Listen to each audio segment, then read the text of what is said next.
take a rush mubumbum shalat general Torokor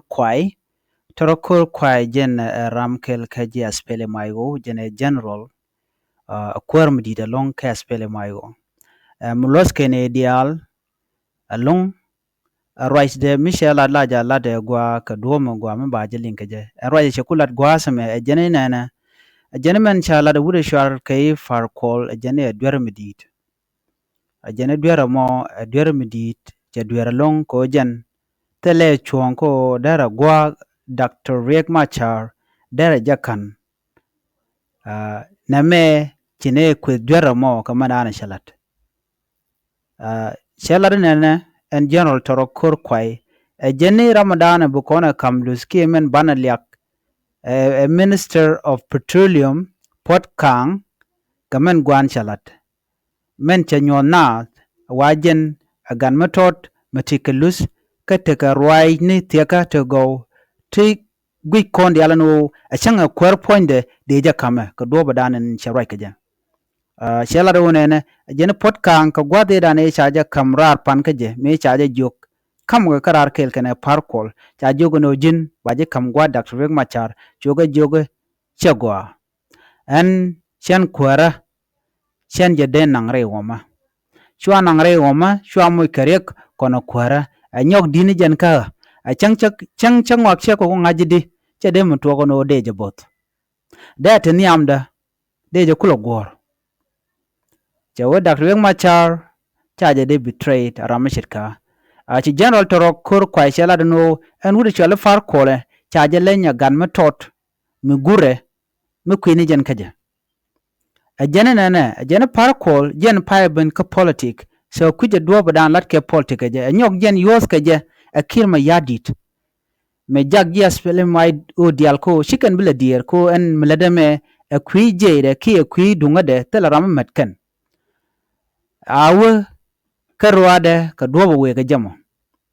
duno kuje mandana len ngwa akrodien ke je kuje je politik je tare ke wide so ko kuje mo awe duno chine ko dwer ka manana shalat Dr. Riek Machar ba jelun so ko kuje mo kon di albana liep amen mi chae kamrar chitkaman chalat deputy chairman o yadna Nathaniel shelare no nena te ramde dol meken Dr. Riek Machar meken ja konlar ne di al kontin te kel ka Dr. Riek Machar te dol meken dol enemi che kwerche barar ke cha jelun ke cha jode cha ja konling jen roja dana chalat general Torokor Kwai ramkel midit kas pele mayo mugu Dr. Riek Machar ajana gode nyoga yekel ani biata kamal bana jikama dodian viva ayo viva Dr. Machar viva Pore viva Porbi viva Sakatu viva Dr. Machar viva Abakir ray balan ray matot ko far ngai jen ne ware de ka ya da long le chiu ne ki ko da far kol me jen de ye ma cha de ga adon char ko ra ba kum yikiri yong loy ga kom ga kang yinu ya to da ki jang la jang ki nuor kwa nuor kalan ko wala kam daga jak murabuk ko ra ba kum yikiri yong loy ga kom ga kang yinu ya to da yang lajang dinuar alaiko wala amlaja jai kamato ya aja ray de la ki far kol da ma ko ka fele ayo aboar ne kelma ko wona na da far kol la biyo no ko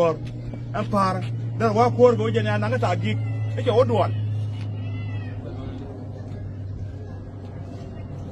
ke odwal ko jen lu de lia ko e chap sai ben ka amerikan ja ta da gi nu ye ngai wa da you know ba ko bu yom yekal